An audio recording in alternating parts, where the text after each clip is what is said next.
You know, today I learned a lot talking to you about the cooling system. Only today, Sam? Well, yesterday I learned something too. What? Last week we were a little weak, but yesterday we were good. Welcome to Sam's Garage, presented by NH Oil Undercoating.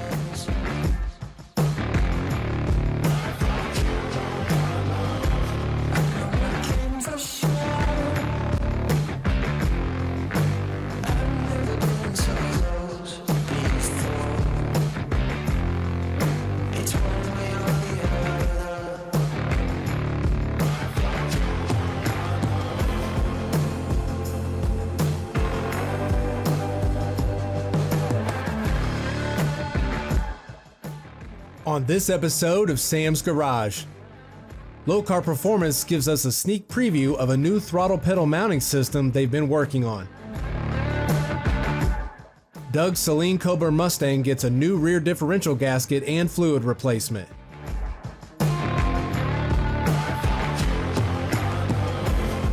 Sam replaces the rear drum brakes on his Chevy Silverado shop truck.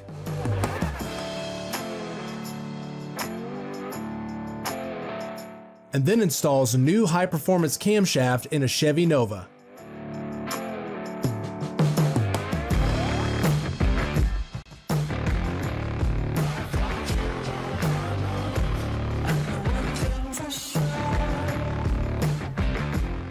Lokar has some of the best in-house R&D of any aftermarket performance company.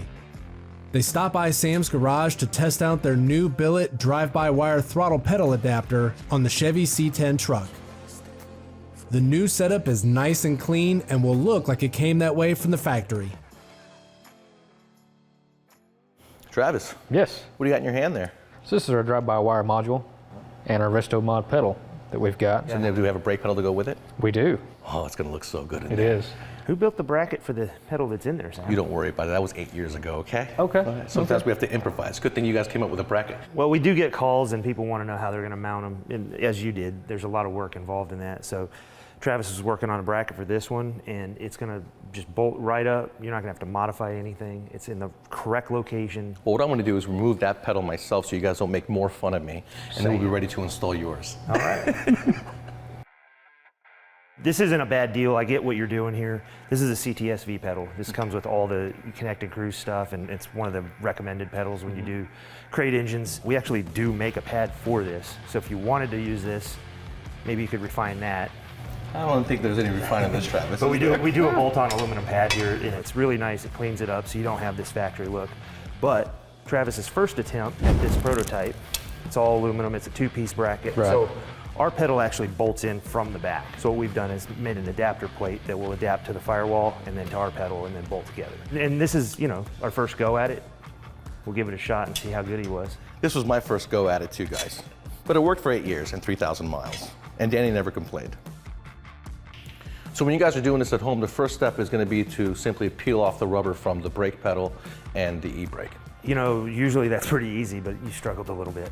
I want to take more time. So it was as easy as taking that off, putting the pad on there, marking your holes, which I'm glad you used a black marker on a black pedal. It's made it easy to see. In a dark environment. In a dark environment. I like the challenge. Yes, you do. So if you can, use a paint pen. It's a little easier. Center punch it so your drill doesn't walk off. So we do put 4 holes in the pad. I'm glad you mentioned that. You really only need 2 of them. And as you saw, the arm can come down in different locations on the pad. And that's why we just go ahead and leave all 4 of them in there. Give you enough hardware for 4, so if you want to, you can put all 4 of them in there. And then you want to make sure that it's nice and straight once you install it, Right. before you glue on the rubber. Yeah, like in this case, that brake arm was off just a little bit, so you could actually compensate the pad, make it look perfect. The easiest part of this whole install was what? Making you do the work. Yes. And? Well, so at the end, we put the dimmer cover on, and as you can see, our engineers came up with a pretty clever idea. There's a magnet built into that. Very clever. So our other systems, we use set screws and stuff like that, but this is the new way we do it. So all we got to do now is cycle the key, make sure we have no check engine lights. Yes. And make sure it runs right. Yes. Which it will. Which it will, because you guys knew what pedal I had. But if you didn't know what pedal I had, or there was an issue, what would I do? So we've got a chart either on the website or in the catalog. You just go down through there, match the numbers on the pedal itself, and correlate that with the part number that we've got. Look at the light shining on that steering wheel. It looks so good. It does look nice. It would look nicer with the horn button. It would look nicer, and the horn would work, but the pedals really complement everything we did on the column and that wheel. Yes. It does. I really like the whole program we've got going with the Restomod series. And you know, you look at this ugly, old, bulky pedal coming out. That one's so much more compact, billet aluminum housings and adapter plate. Right. It sits where it should be. It's even with the brake pedal. It doesn't come out like it was. And we cycled the key, make sure we had no check engine light, and then we cranked the truck, make sure it runs. 14-inch plastic's good. Looks really good. But when we finish it off with the distributor and relocate the coil packs, this truck will be done, ready for your garage. That's right. When I get this in my garage, we'll lower it down and make it a proper hot rod. There you go.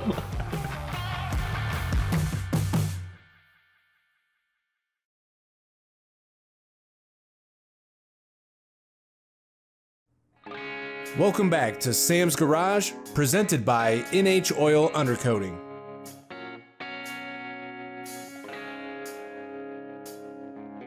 Doug's Saleen Cobra Mustang is in the shop to get a new differential gasket and fluid. After many hours on the track, the rear differential housing has started to leak. Sam's able to make quick work of the job so Doug can get his Mustang safely back out on the road course. As you can see, it's been leaking some fluid. It's a real pain on this one because it's independent rear suspension because Doug, and it's going to be 5 hours labor, but I'll do most of the work. Well, you know, that's the great thing, Sam, is as always, it's fun to watch you work. On the differential, we're going to put a gasket in it. Before we just had a sealant on it. The sealant was supposed to hold. It didn't cure exactly the way that we had hoped, so we'll go ahead and gasket it up. That way we know everything will stay sealed. Yep, first step is to remove the exhaust from the mufflers, bring them down out of our way, pull off the wheels, pull out the axles, and attack that differential. You know, Sam, you make it sound so easy, and I know this is going to be a ton of work. It is, but we're going to do it no problem. When you're building the car, building the rear and doing everything, go with the high performance pieces. If you don't do it, put a lot of power and you really will crack the pumpkin.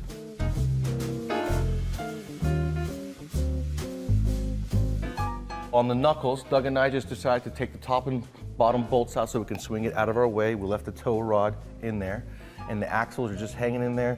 There's no reason to take them out. You gotta remove the sway bar end link. Why do that? We've drained the fluid out of this. We're gonna take the two front bolts out. It's gonna swing down. We'll take these two bolts out. We've got the drive shaft out. And in theory, it should be in our hands momentarily. This is a Ford racing cover, and the racing cover will take a lot more horsepower because the rear end's putting power to the ground, and the rear pumpkin's going to want to move around all the time. This keeps everything intact, and it also has, holding your differential, you've got these carrier bearings, and these will fit right onto the carrier bearings, and it helps brace everything once again when you're putting power to the ground. So in order to loosen it, it's got a lock nut onto it, and then you can go ahead and then turn it in and out. So if you look on the inside, it'll just press and it just pops the cover right off. It's real easy to do. Without this, then you've got to go ahead and you've got to try to wedge it and tap it and get it out.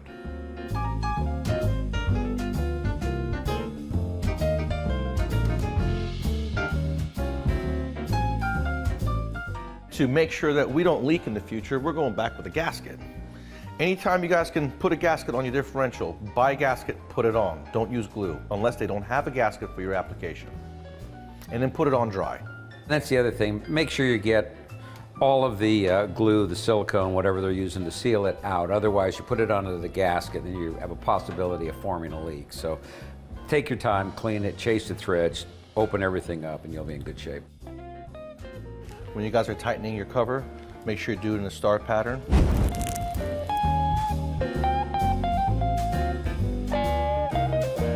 Doug, you did such a good job helping me out with this differential. Yeah, That was a 5-hour job. We knocked it out in 2. It went really well, Sam. One of the little tricks, remember when you're assembling this, if you have rubber, make sure you put lube on it. It makes it a lot easier. Everything pop right back together. Yep. Gasket on it, put it all together, no leaks. It's wonderful. And we filled it up through the side where the axle shafts go into. We didn't have to fight with this little guy pumping stuff in. Yeah. Fluid went in there easy. So that was very nice. And next we're going to do is the window. We got to change out the regulator. Right. And you guys out there who want to become technicians, you youth, we really need your help.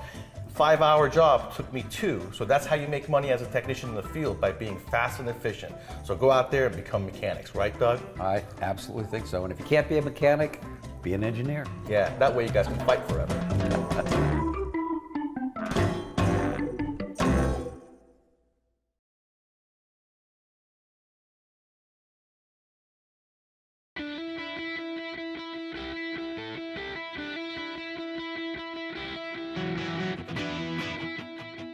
After years of development, lab testing, and real-world testing, NHOU is proud to offer their most eco-sensitive, best-performing oil undercoating ever formulated. What's the name, Joe? It's Enviro, and it is a biodegradable product, and biodegradable meets the European standard for what is a biodegradable. It will basically pass any regulatory constraints that you have because it has passed the EPA's testing for aquatic life. So they've put it in with shrimp, minnows, sand fleas with absolutely no toxic release. And this isn't just a feel-good product. This product actually outperforms our base oil, which is pretty good. And the applications are numerous. Let's say you're a fleet and you're in a sensitive area like down Cape Cod where there's a water tablet. You can actually comply with every regulatory constraint that you have. I bet City and Welcome back to more Sam's Garage, presented by NHOU. Sam has his Chevy Silverado shop truck on the lift to address the rear drum brakes. He recently noticed some loud noises coming from the back when braking, so he decided it was time to replace them. Today we're going to do a little something different. We're going to be doing the rear brakes on my work truck. It's a 2007 Chevy Silverado 5.3. I call it the dump truck because mainly it's used to go to the dump and back. So I've got real bad noise on the rear drums. So either someone's replaced them with rocks or they need to be done. So we're going to take them apart. I'm going to show you how to do drum brakes. I'm going to show you how to adjust them if they're fine. And we're going to continue on from there. Hopefully we'll get rid of my noise. Before I do the drum brakes is put the trash can underneath the drum because it's going to make a huge mess. So then I'm going to grab a hammer. There are 2 slots right here where you can put a 8mm 1.25 bolt and pull the drum off. Hit it, pull it off, and take a look at what you got. There's a little wheel right here, and it only goes one way. So you just take it, to adjust it, go 1 click at a time. And you want to feel a little drag. That's how you know you're nice and adjusted, when you can still feel a little drag. But in my case, these things are so loud, they're getting replaced. So when you're taking the e-brake pad out, you got to compress this. You push the cable down past right here into this cavity, and the e-brake cable will come out. You can pull this pad out. Now, when you look at these points right here, those are the flat points where the shoe rides. So you got to make sure to clean those portions off real good. And you want to use Silglide, synthetic silicone for brakes.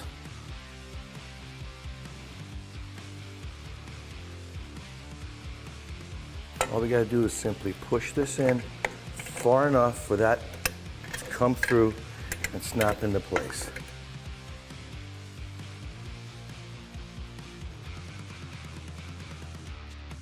You saw me put the shoes on. You saw me lube the points where the shoes ride. That's to keep noise down. And then I put my springs in. You saw me use my tool for the spring. You saw how hard it was to get that spring in and how to put the e-brake in.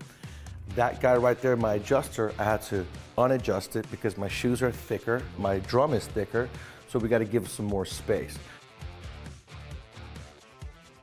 So this is our adjuster. This piece here goes right here. The spring comes across there, and this piece here rides right there. And to adjust it, you hear that it locks. That's making it expand. So we take it, put it in here. This groove goes into that piece right there. That goes into that dowel. Put your spring right there.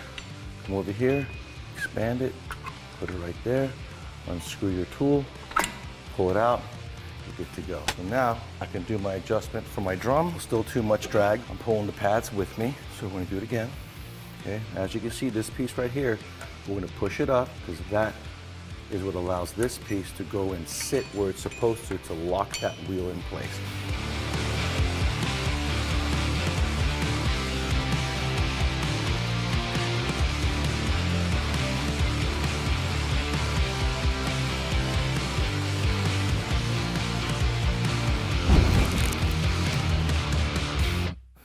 All right, do not forget to check the brake fluid. And hopefully we learned something today. We learned how to adjust drum brakes, how to change shoes, what tools you need for the springs and everything for the drums, where to put the lube, and what not to buy, which is rocks. All right, we'll see you guys next week.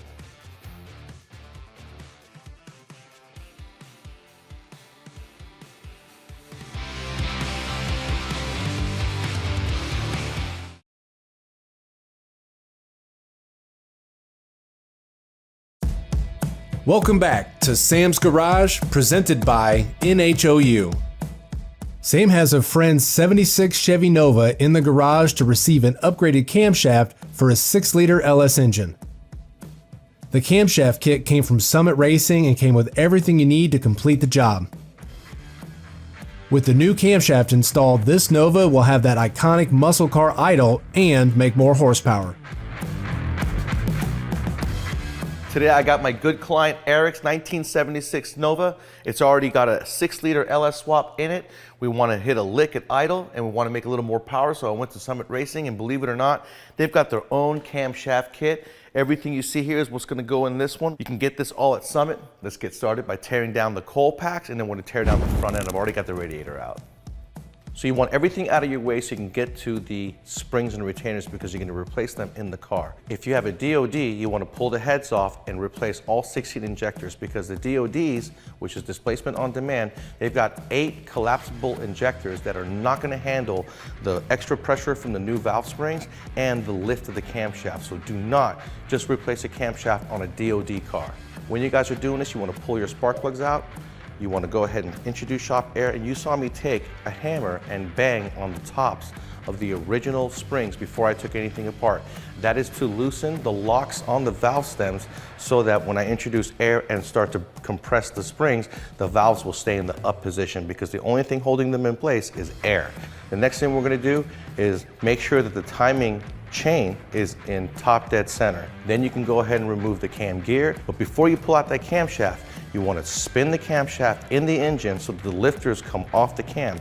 Then you want to put your 5/16 20-inch rods in to the galleys. Those are the oil galleys that you're putting them into. They're going to lodge the lifters in place so they don't fall on you. Snatch the cam out, put the new one in.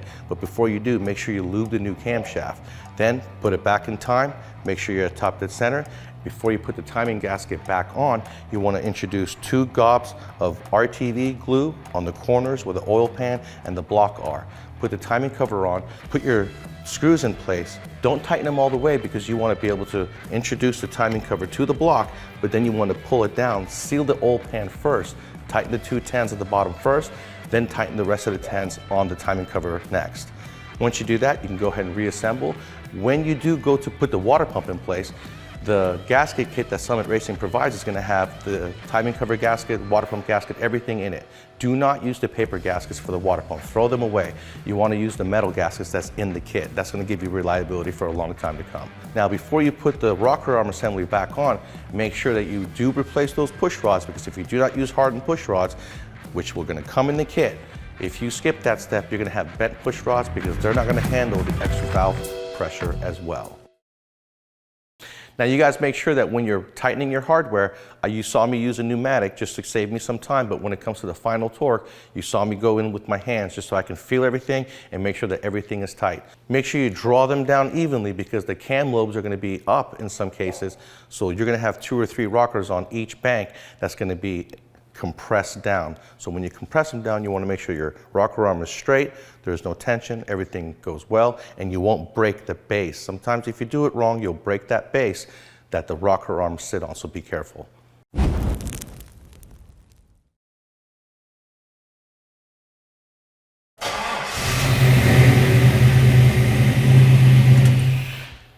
That sounds pretty good. If you guys want to go fast, you want peace of mind, and you want to do it on a budget build, you got to check out Summit Racing. They've got everything you need. They have it in stock, and they got the professionals that are there to answer any question you may have to put your package together, so you don't have to leave the garage on a weekend and get this done with a buddy.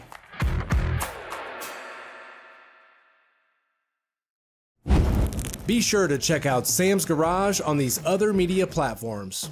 Send us questions and feedback to info@samsgaragetv.com. The Chevy C10 truck has an upgraded throttle pedal mounting kit from Lokar Performance. The rear differential on Doug's Saleen Cobra Mustang is sealed up and ready to go. Sam's shop truck has a new set of rear drum brakes. And the Chevy Nova is cammed up and ready to hit the road.